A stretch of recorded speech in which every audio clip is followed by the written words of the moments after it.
Nature does not hurry, and yet everything gets done.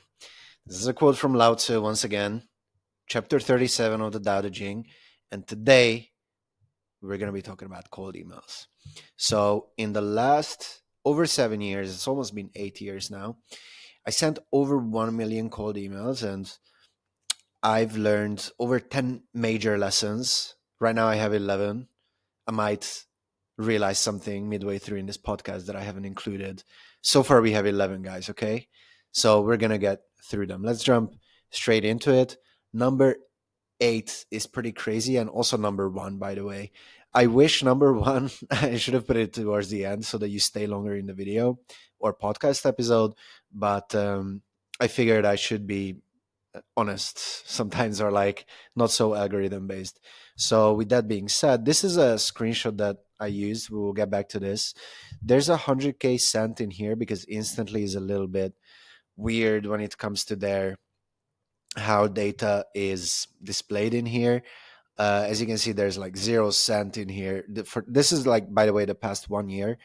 But actually, we've been sending emails. It just we have to delete that data, otherwise, we need to really upgrade a plan, and it didn't make sense. So, all right, let's get to lesson 1.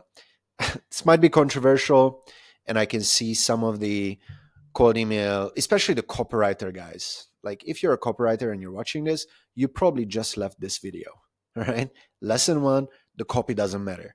Obviously, I made this quite dramatic, like overly dramatic and like binary. So what I noticed is it matters nowhere near as much as I thought. Okay, like what I used to think the first time we started doing cold emails and it wasn't converting at all, I was thinking, oh, let me, like, we weren't getting response at all. Let me tweak the copy and maybe we will get a lot of responses.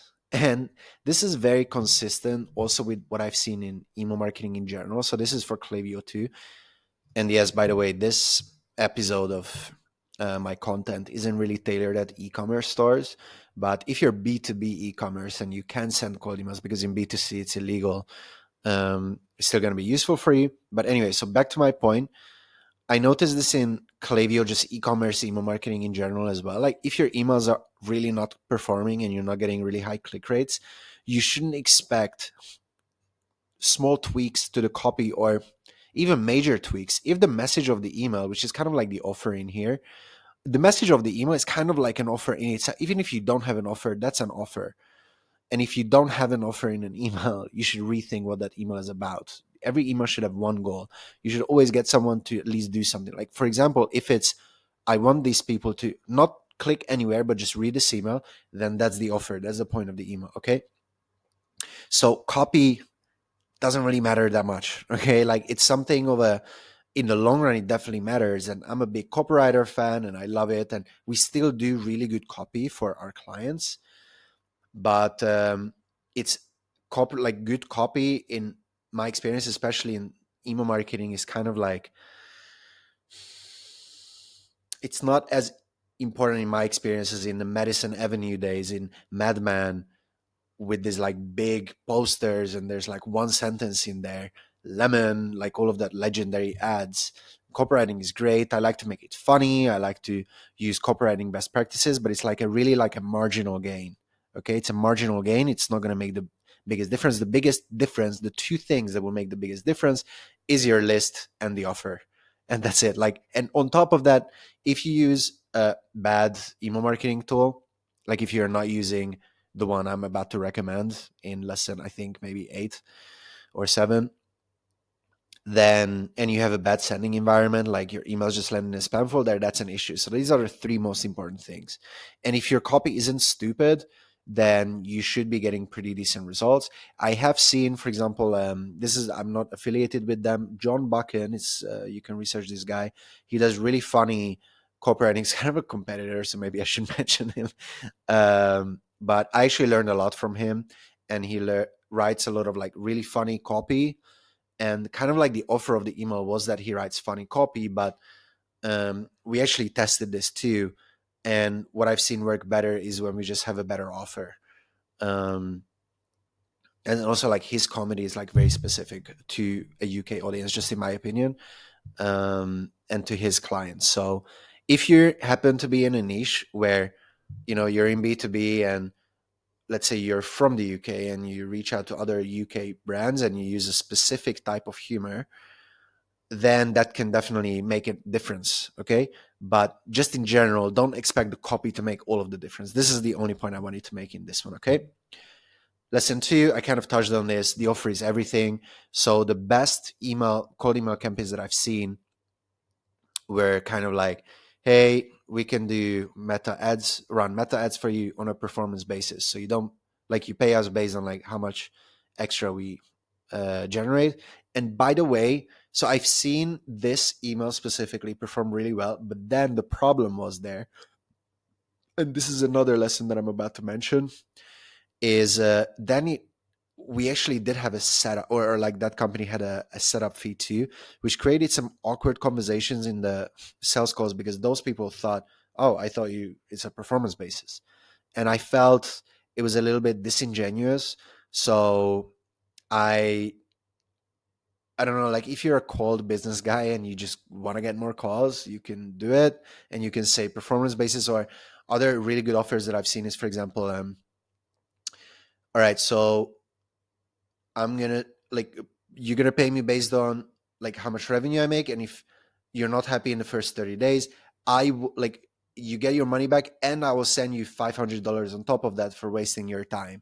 Like some like crazy offers like this can work really well, because it make like if you really think about it, that's kind of like a no-brainer for a lot of companies. Like maybe not if you send it to Zara, because $500 for wasting their time is not really going to make a difference, because they have a positioning issue and a layer.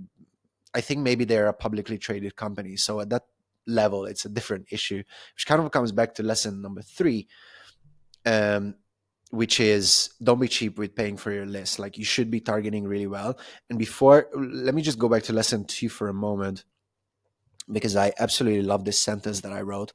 The more generous your offer, the better the fruits of your actions. So this is a quote from, or I mean, like it's not really a quote. I'm paraphrasing something that I learned from the Bhagavad Gita about the fruits of your actions. So I really wanted to say this sentence out loud in this content. All right. So now that we've got that out of the way, lists. All right. So your list needs to be like relevant and qualified. So like these people need to make money, because it's you can get responses, especially from the small guys. But like, what's the point of sending emails to people that don't have money? Okay, and it's very important. Let me actually jump on to lesson 11 in here. We're obviously not going, we're a little bit all over the place, which is kind of good for the ADHD of my audience and also for my own. Not this one, lesson 10 actually, which is build lists where you know at least 2 or 3 variables about your recipients. Very important. So for example, this is going to help you be personalized. So this is going to be another lesson, and clearly I'm not going according to the structure, but I think this train of thought makes sense. So I tried the approach where you target, people like you super target, you text them on LinkedIn, Instagram, cold email, Facebook, bunch of other social media channels, and you do this a lot of research about like, oh, they released the book recently, or oh, they traveled to Ohio last week for a festival. And I've tried that approach, and for me personally, it didn't outperform the quantity approach, where we still have some personalization. So this is where the list building comes in, because if you know that these people are in, let's say, beauty niche in the US and they use Klaviyo, then you can make a pretty personalized email that feels personal. So obviously the more personal your messaging, the better. Like for example, I recently received one. I get so many offers from YouTube guys. By the way, if you watch this video, then and you want to do my thumbnails and something like this, you can message me. It's okay. I might listen to it if you offer something for free or you have a good offer. All right. So far, I responded to one guy, but he didn't follow up on his offer, for example.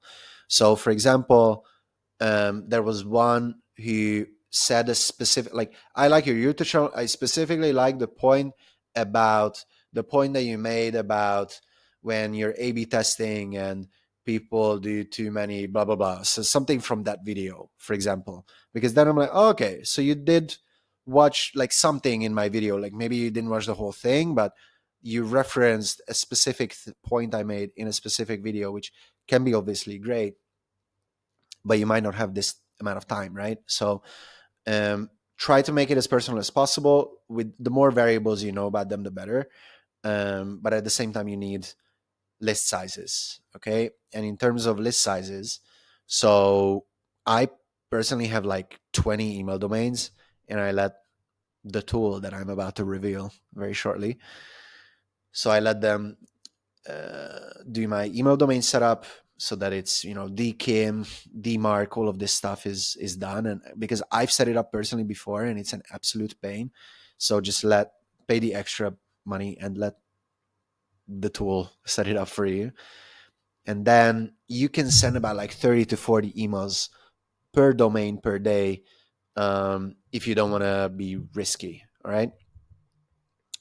Now that we've kind of messed up the structure here, let's go back to lesson 3. Like, yeah, don't be cheap with paying for your list. So whoever, like, maybe you can do some research on which tools out there offer the best lists, and just buy the best one, which is usually the most expensive one, just in my experience in all areas of life, um, or most.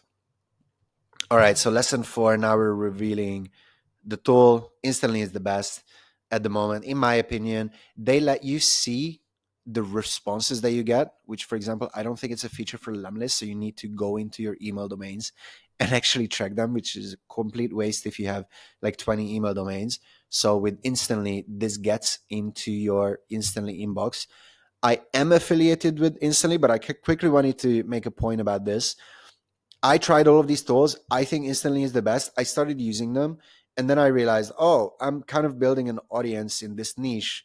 So maybe I can make some extra money from affiliate marketing, because this is the tool I'm using and it's good.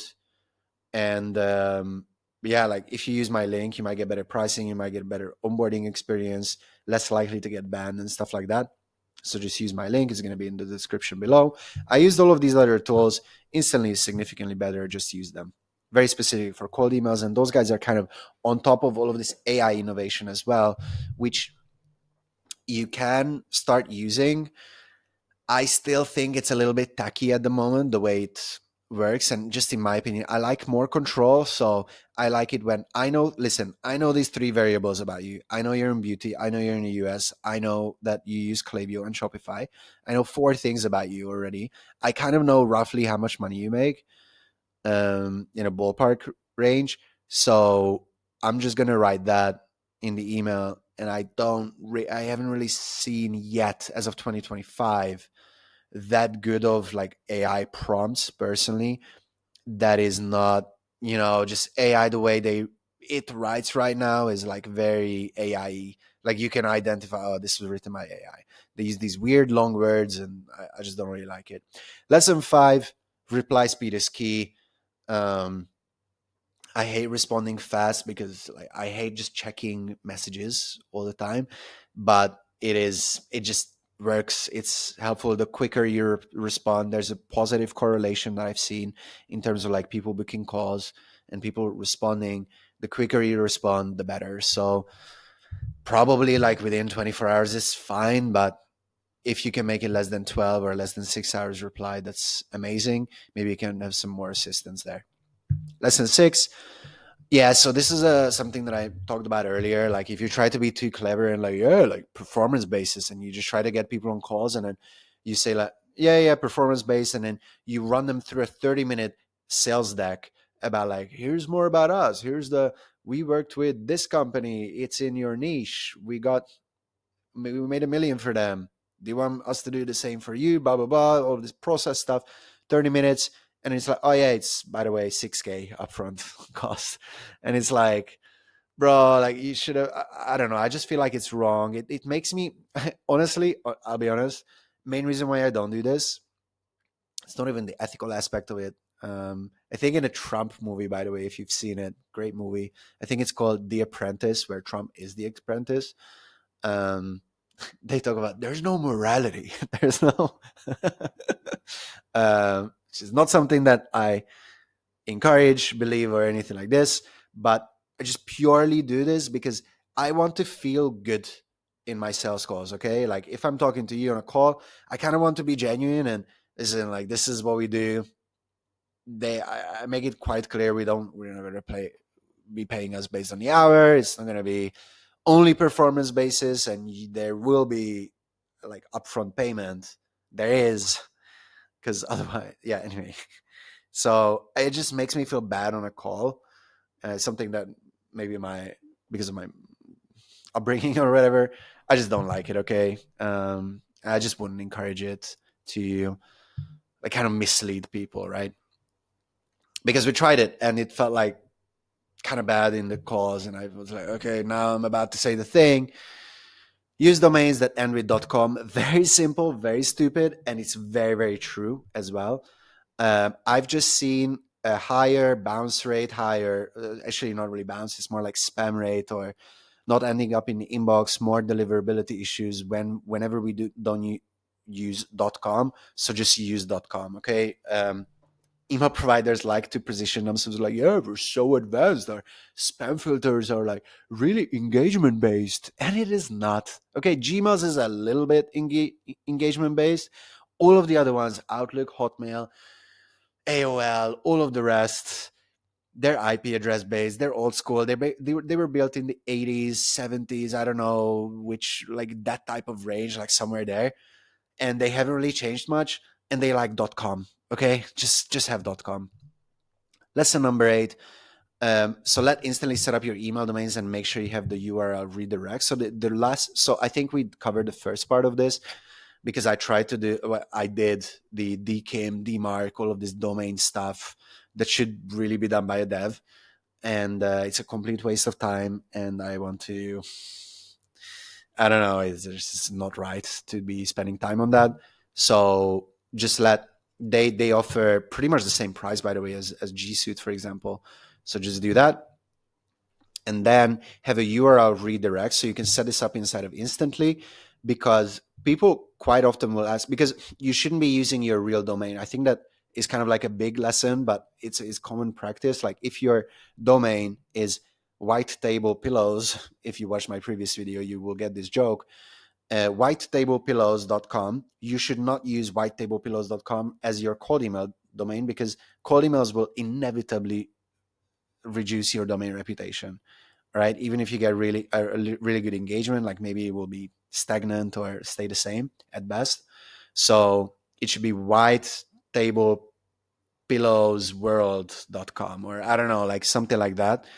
And then people will click on that. But if you have a redirect, it will go to your main website, which is all you need.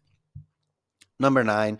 So yeah, once again, I tried this quality approach, and I like a mixture where it's mostly quantity, but I still know the variables about you and I still make it quite personal. Lesson number 10. So this kind of like comes into the previous point. And I think I showed this to you already.